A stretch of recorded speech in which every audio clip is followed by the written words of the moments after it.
Abra sua Bíblia, aí na carta, na Epístola Universal do apóstolo Tiago. Tiago, em hebraico é Yaakov, Jacó. Veio para nós do inglês, né? James, e ficou Tiago, mas o nome dele em hebraico é Yaakov, Jacó, né? Tiago, Epístola Universal, o primeiro capítulo, e nós vamos então estar fazendo uma reflexão sobre essa carta tão abençoadora. Diz assim a palavra do Senhor: Tiago, servo de Deus e do Senhor Jesus Cristo, às 12 tribos que andam dispersas, saúde. Meus irmãos, tende grande gozo quando cairdes em várias tentações, sabendo que a prova da vossa fé produz paciência. Tenham, porém, a paciência, a sua obra perfeita, para que sejais perfeitos e completos, sem faltar em coisa alguma. E se alguém de vós tem falta de sabedoria, peça a Deus, que a todos dá liberalmente, e não o lança em rosto, e ser-lhe-á dada. Peça-a, porém, com fé, não duvidando, porque o que duvida é semelhante à onda do mar, que é levada pelo vento e lançada de uma parte para outra. Não pense tal homem que receberá do Senhor alguma coisa. O homem de coração dobre e inconstante em todos os seus caminhos, mas glorie-se o irmão abatido na sua exaltação, e o rico em seu abatimento, porque ele passará como a flor da erva. Porque sai o sol com ardor, e a erva seca, e a sua flor cai, e a formosa aparência do seu aspecto perece. Assim se murchará também o rico em seus caminhos. Bem-aventurado o varão que sofre a tentação, porque quando for provado, receberá a coroa da vida, a qual o Senhor tem prometido aos que o amam. Ninguém sendo tentado, diga: de Deus sou tentado, porque Deus não pode ser tentado pelo mal, e a ninguém tenta, mas cada um é tentado quando atraído e engodado pela sua própria concupiscência. Depois, havendo a concupiscência concebido, dá à luz o pecado, e o pecado, sendo consumado, gera morte. Não erreis, meus amados irmãos, toda boa dádiva e todo dom perfeito vem do alto, descendo do Pai das luzes, em quem não há mudança, nem sombra de variação. Segundo a sua vontade, Ele nos gerou pela palavra da verdade, para que fôssemos como primícias das suas criaturas. Sabei isto, meus irmãos, meus amados irmãos, mas todo homem seja pronto para ouvir, tardio para falar, tardio para se irar, porque a ira do homem não opera a justiça de Deus. Pelo que, rejeitando toda a imundícia e acúmulo de malícia, recebei com mansidão a palavra em vós enxertada, a qual pode salvar a vossa alma. E sede cumpridores da palavra, e não somente ouvintes, enganando-vos com falsos discursos. Porque se alguém é ouvinte da palavra e não cumpridor, é semelhante ao varão que contempla ao espelho o seu rosto natural. Porque se contempla a si mesmo e foi-se e logo se esqueceu de como era. Aquele, porém, que atenta bem para a lei perfeita da liberdade, e nisso persevera, não sendo ouvinte esquecido, mas fazedor da obra, esse tal será bem-aventurado no seu feito. Se alguém entre vós cuida ser religioso, e não refreia a sua língua, antes engana o seu coração. A religião desse é vã.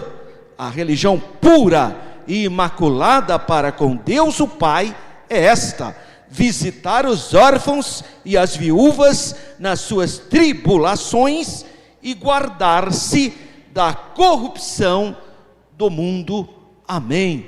Graças a Deus. Essa carta, ela é muito importante.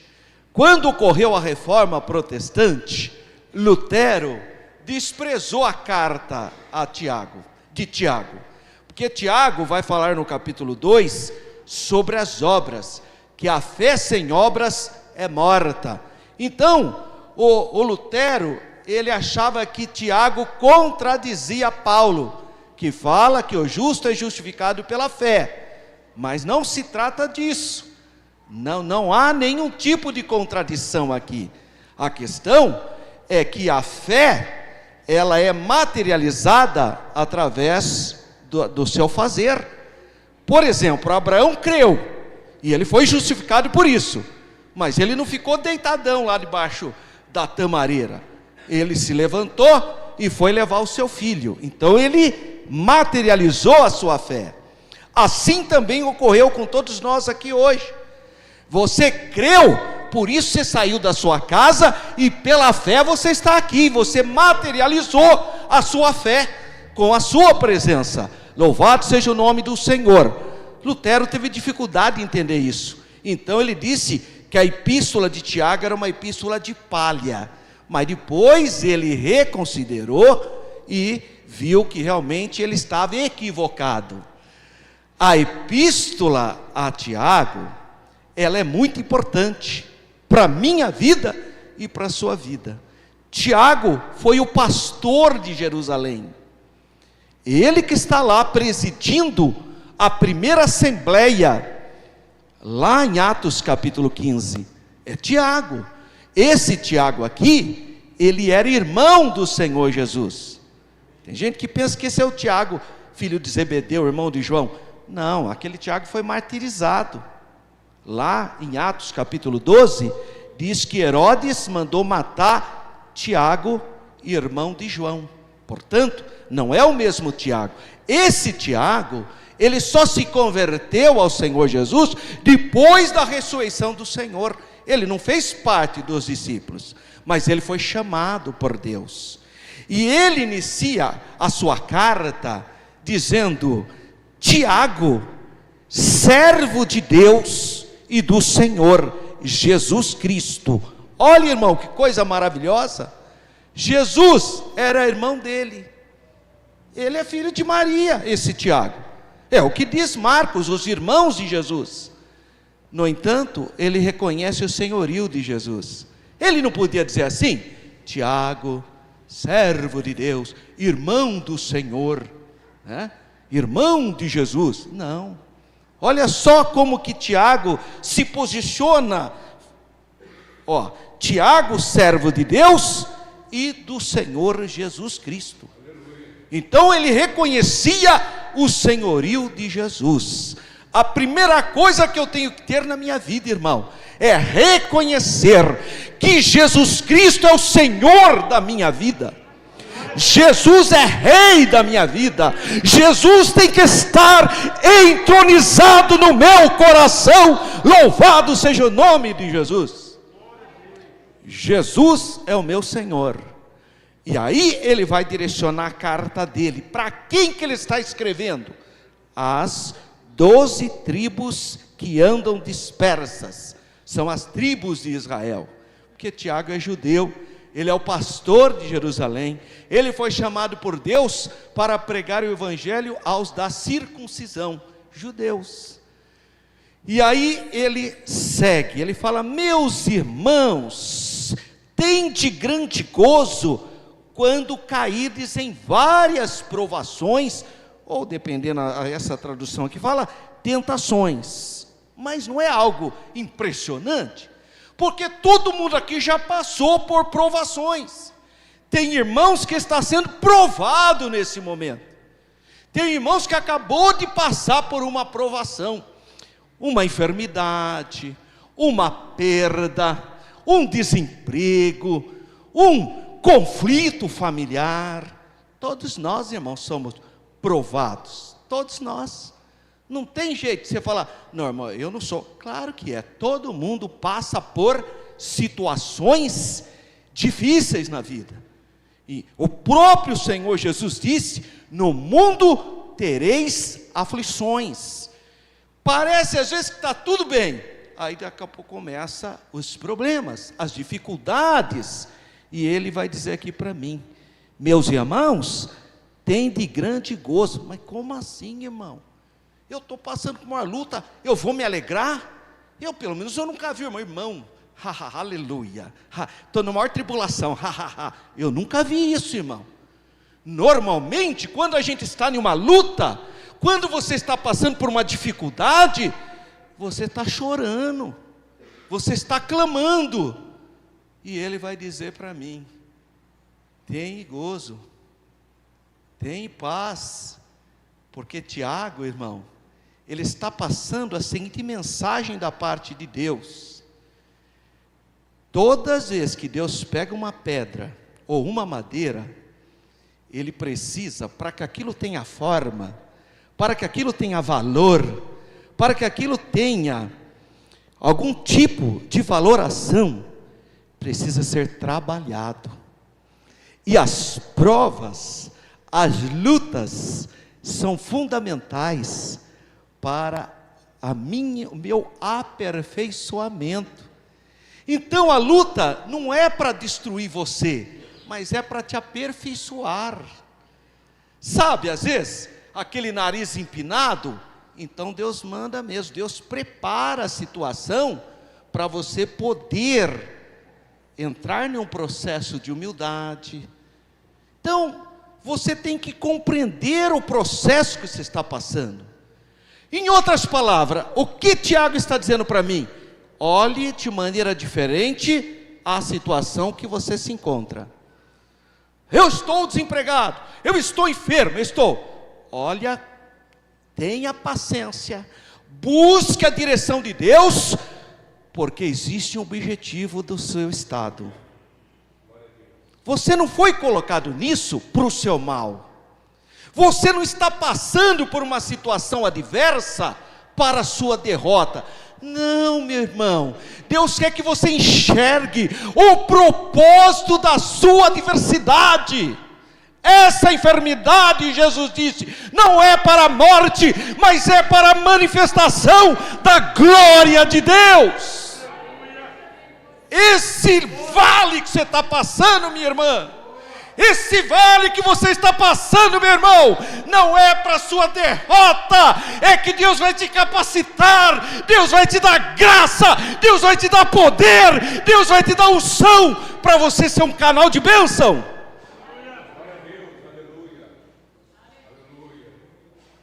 Tenha gozo, ou seja, enxergue, tenha uma nova visão da circunstância que você está passando. Mas você tem opções. Tem um monte de gente que começa a reclamar. Quando as portas estão fechadas, começa a questionar Deus. Será que Deus está ouvindo a minha oração? Está doendo não sei na onde, dor não sei, só reclamando. Você é que escolhe. Qual é a perspectiva que você quer? Qual é a visão que você tem das provas que você passa? Tiago está nos convidando a olhar de maneira positiva uma adversidade. Pensando que é fácil você olhar de maneira positiva uma prova, uma adversidade? Não, irmão. Mas é exatamente desses vales, dessas adversidades que Deus te exalta. Deus te dá conquistas. Então tenha uma visão. O vale que você está passando não é para sua derrota. Você está sendo trabalhado por Deus, porque Deus tem plano na sua vida, e os cuidados de Deus estão sobre você. Enxergue diferente as circunstâncias. Meus irmãos, tende grande gozo quando cairdes em várias situações ou tentações, sabendo que a prova da vossa fé produz paciência. Então já é algo excepcionalmente bom. Paciência é o contrário de ansiedade.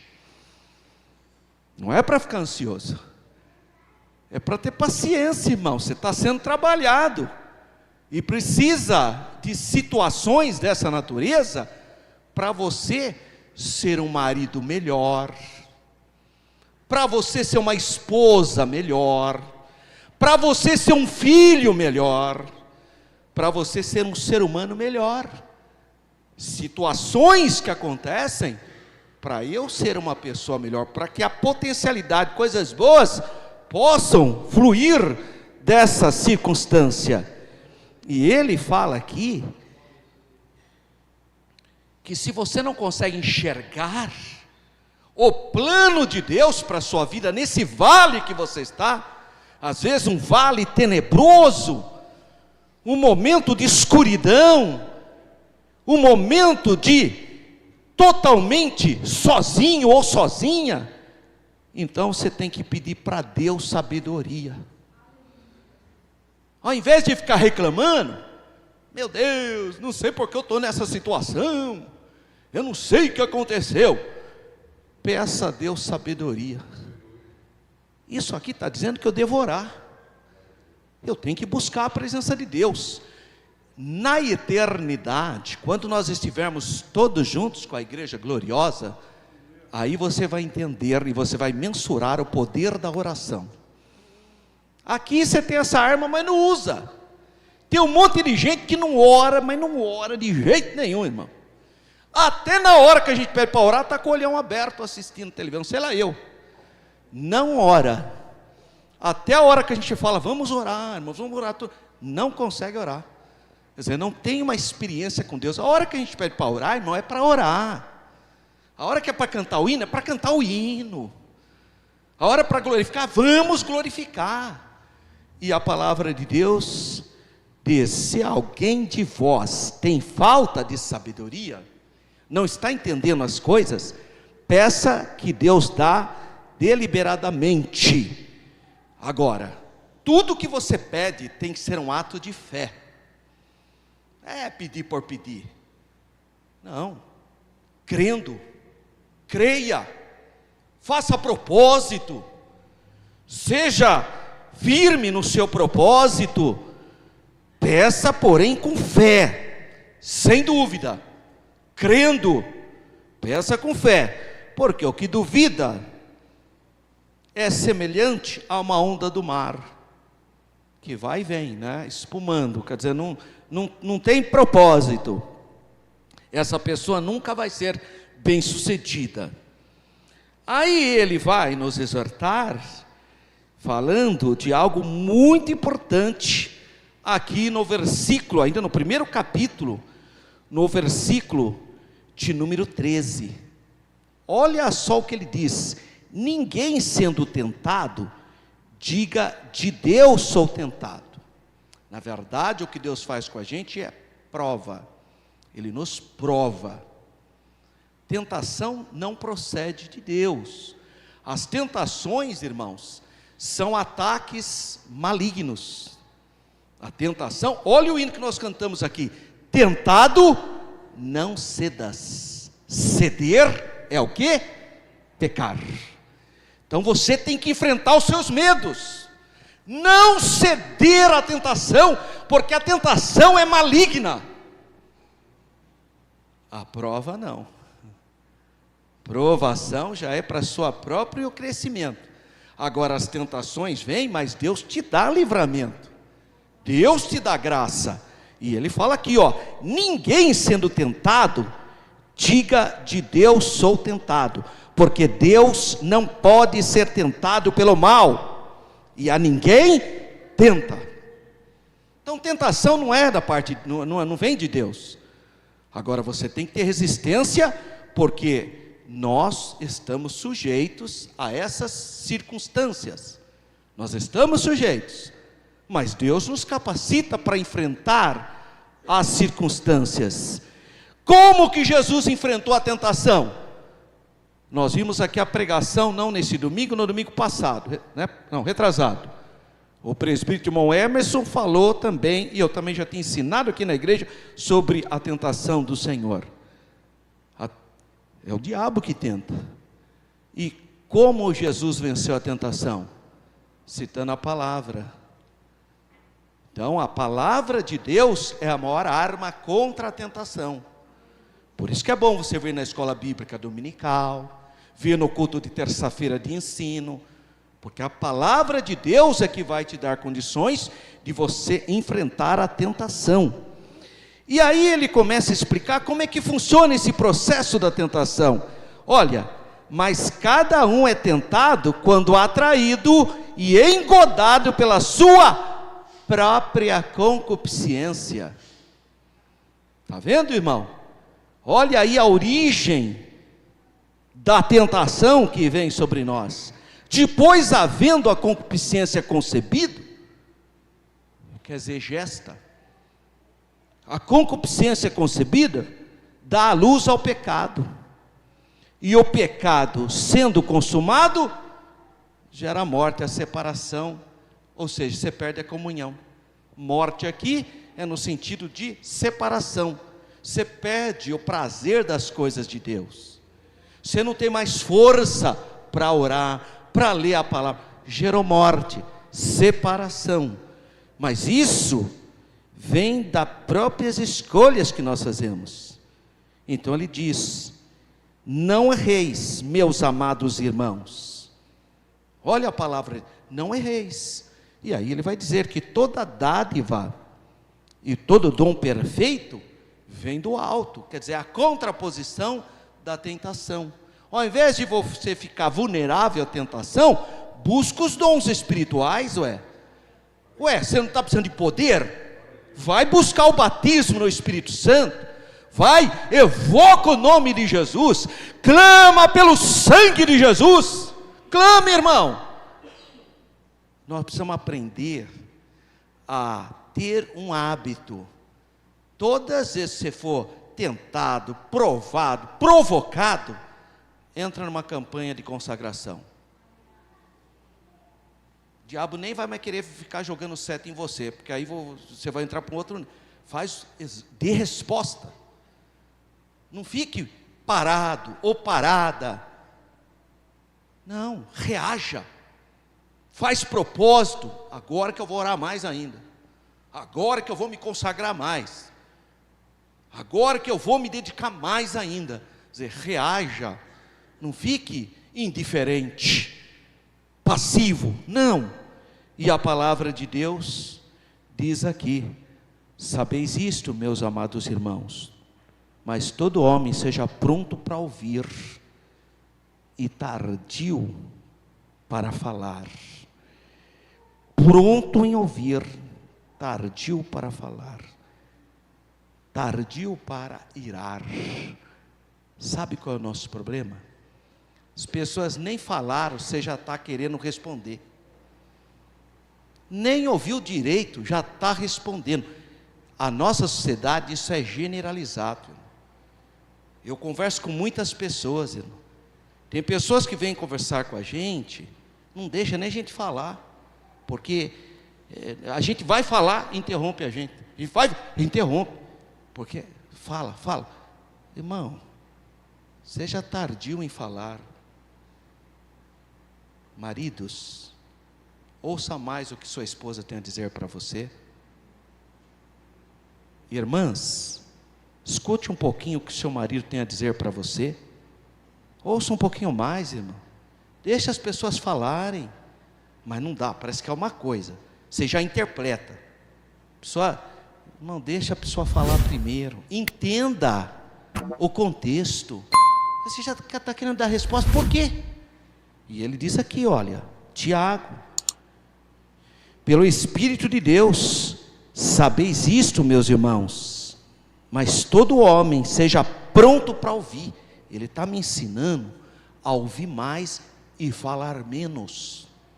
Escute mais, irmão, ouça mais, pare para ouvir um pouco, ouvir mais, seja pronto, ou seja, esteja preparado, predisposto a ouvir, tardio para falar. Sabe por que tem um monte de conflito em casamentos? Porque o marido nem falou, a irmã já vem com uma voadora no marido. A irmã nem falou, o irmão já... Irmão, escuta o que a sua esposa tem para dizer, escuta o que o seu filho tem para dizer para você.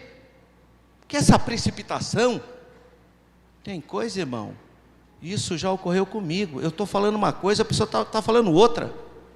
Nem passou para a minha cabeça aquilo, a pessoa estava... Meu Deus. Pronto a ouvir, escute, resposta tardiamente, porque aí você vai responder com tempero, com mansidão, com sabedoria. Escute. O grande problema nossos de conflitos está nas respostas precipitadas. Fala primeiro, depois se arrepende, mas que adianta? Já criou uma água, já semeou destruição. Então, escute mais, irmão, pelo amor de Deus, fecha essa boca, irmão. Irmã, fecha essa boca, minha irmã, escute um pouco mais. Irá nem pensar, tardio em irá, não tem, Deus não opera na ira humana, não adianta. Mas está escrito lá, irai-vos, mas não pecai-vos, né? Quer dizer, não materializa a sua ira, mas Deus não opera na ira humana. Então o que você quer? Comigo é assim, irmão, bateu, levou, tá bom, mas Deus não tem nada com isso. Não, falou mal de mim, eu falo mal também, não há problema nenhum. Deus não tem nada com isso, isso é um problema seu. Agora, você quer que Deus atue? Então você não vai falar nada, você vai entrar no seu quarto, vai fechar a porta e vai chorar nos pés de Jesus. Aí Deus vai entrar na tua causa. Então eu não faço, tem muita gente que está resolvendo os problemas, irmão. Vai lá e acha que resolve tudo, só cria confusão. Então você quer que Deus atue? Então coloque sobre os cuidados de Deus. E ele fala aqui, porque a ira do homem não opera a justiça de Deus. Não adianta, irmão. Quer fazer do seu jeito? Pode fazer, responsabilidade sua. Agora, se você quer a justiça de Deus, então coloque nos pés do Senhor. Aprenda a orar e colocar as causas na presença de Deus. E tenha fé que Deus vai entrar com providência se a sua causa for justa. Porque existe muita gente, irmão, que é uma psicopatia. Ela acha que está certo, ele acha que está certo, mas não está não. Aí vai lá, Deus entra com providência. Providência na vida dele ou na vida dela. Mudar o coraçãozinho dele ou dela. Você vê, minha esposa não me ajuda. Será que é a sua esposa que não ajuda mesmo? É meus filhos, será que são os seus filhos mesmo? Você já parou para pensar que pode ser que seja você o pivô e o problema? Então tem que ter humildade para pedir para Deus tratar com você, no seu coração, porque Deus entrará na causa, se a causa for justa. Se não for, Ele precisa mudar o seu coração, e você tem que querer e ter o coração aberto para isso.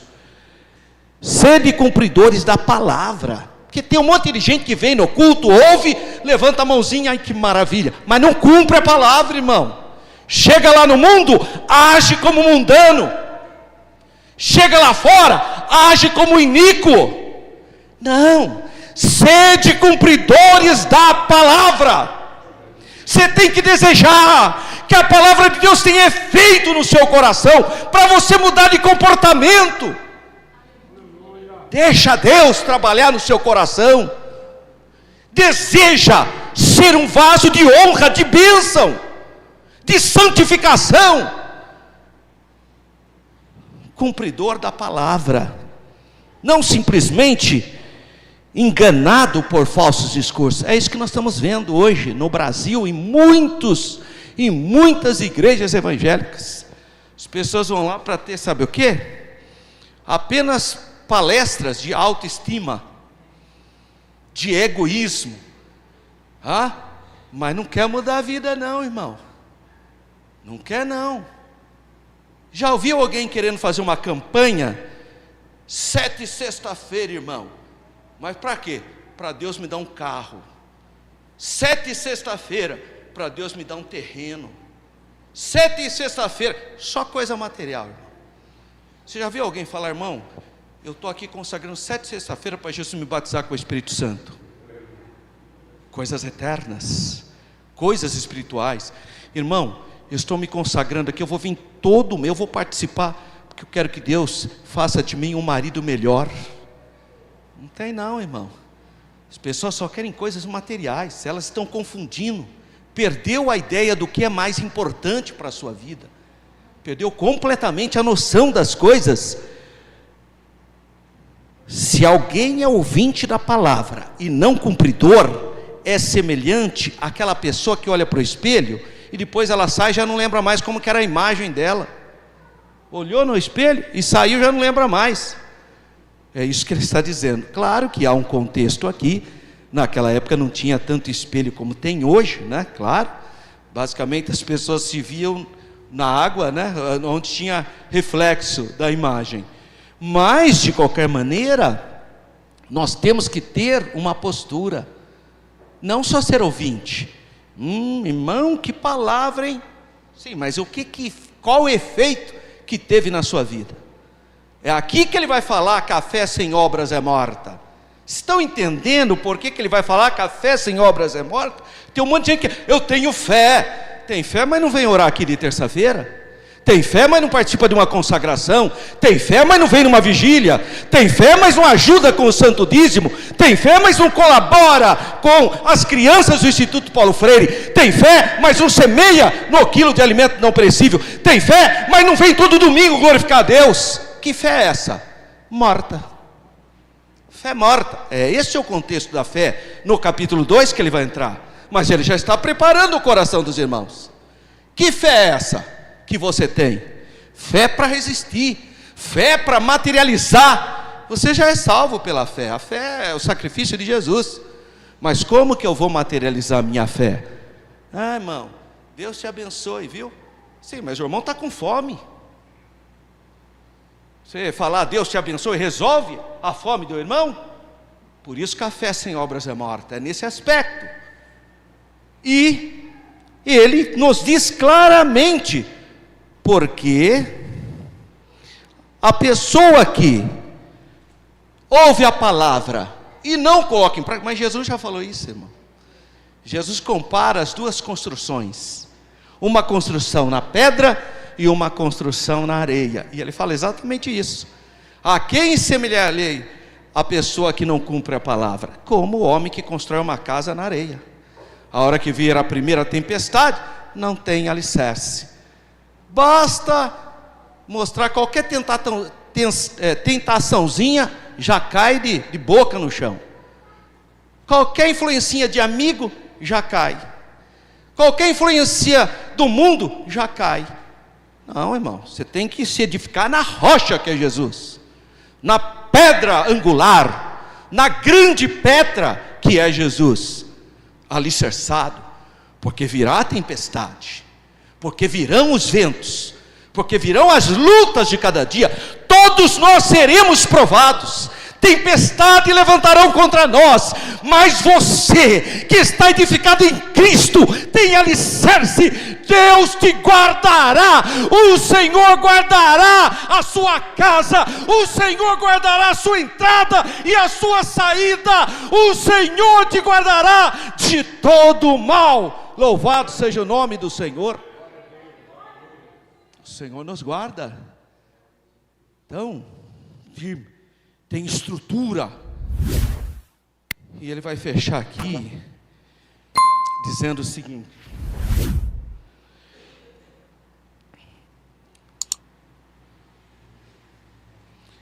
persevera, não sendo ouvinte esquecido. Isso é um alerta para mim, irmão. Nós estamos ouvindo a palavra, que a palavra tinha efeito no meu coração. Não seja indiferente à palavra. Não fazendo esquecido, mas fazedor da obra. Este é bem-aventurado, é abençoado, é abençoada quem não é ouvinte esquecido. Os 2 últimos versículos: se alguém entre vós cuida ser religioso e não refreie a sua língua, antes engana o seu coração, e a religião desse é vã. Isso é cristianismo, irmão. Não é oba-oba. Receba aí a chave. Olha que simplicidade. Chave é: refreia a sua língua. Essa é a palavra de Deus para o meu coração. O que você anda falando, irmão? Não tem temor de Deus? Fala qualquer... Comigo é assim, irmão. Eu não levo desaforo para casa. Religião vã. Refreia a sua língua. Não fale qualquer coisa, irmão. Pelo amor de Deus, a sua boca é santa. Você glorifica o nome de Deus com a sua boca. Deixa Deus usar a sua boca para abençoar. Se você não pode falar o bem, cala, fica quieto.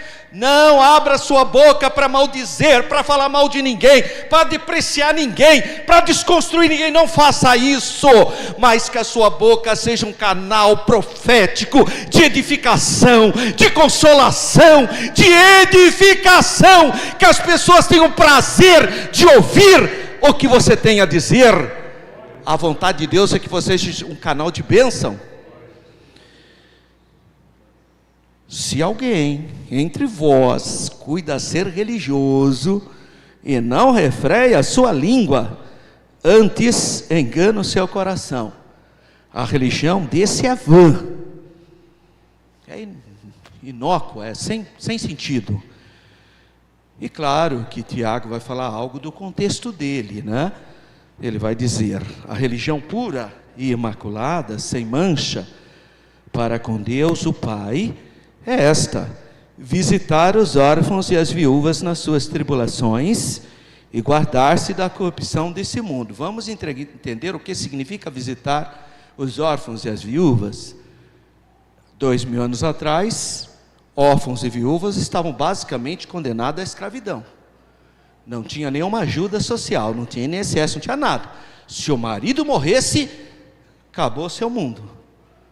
Só um milagre para te livrar. Até porque as mulheres nem tinham direito. Ficava tudo para a família do homem. Então era uma tragédia. Por isso que ele fala: visita os órfãos e as viúvas. Hoje, irmão, tem viúva que é mais rica do que a gente. Ganhou uma pensãozona aí, está viajando para baixo, nem vem no culto, irmão. Tanta viagem para cá, está rica a mulherzinha. Claro, hoje é um outro contexto, né? Ganha aí um excelente aposentadoria. Então hoje não é bem desse jeito hoje, porque qual é o contexto de hoje? É visitar as pessoas que realmente precisam de uma palavra de apoio. Essas são as nossas viúvas hoje.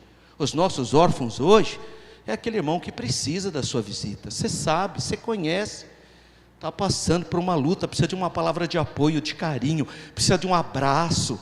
Tanta mãe que está aí chorando por causa de um filho que às vezes está envolvido com coisas erradas, precisando de uma palavra de apoio, de paz.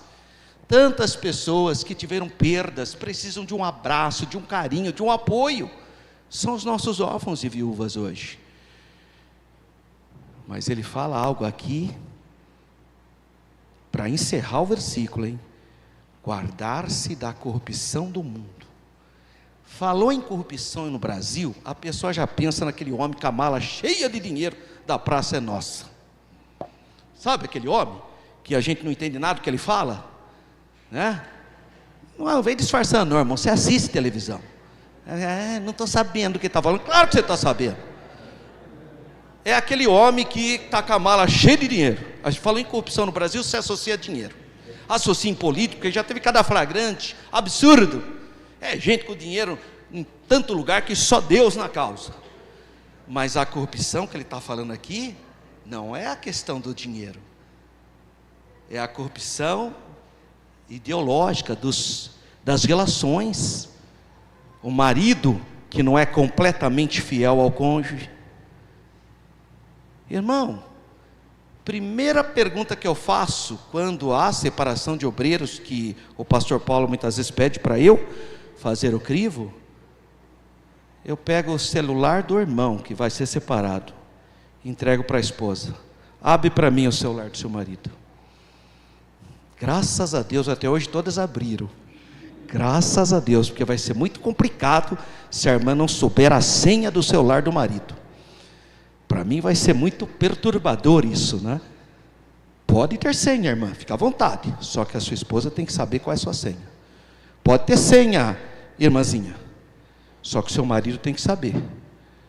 Ou você quer esconder alguma coisa no celular, ou você está escondendo alguma coisa. Isso é corrupção. Isso não é transparência. Corrupção com a doutrina, corrupção nos comportamentos. Então corrupção não é só dinheiro, é também, claro que é também, mas não é só dinheiro, tem a ver com o nosso comportamento. Que Deus tenha misericórdia de nós.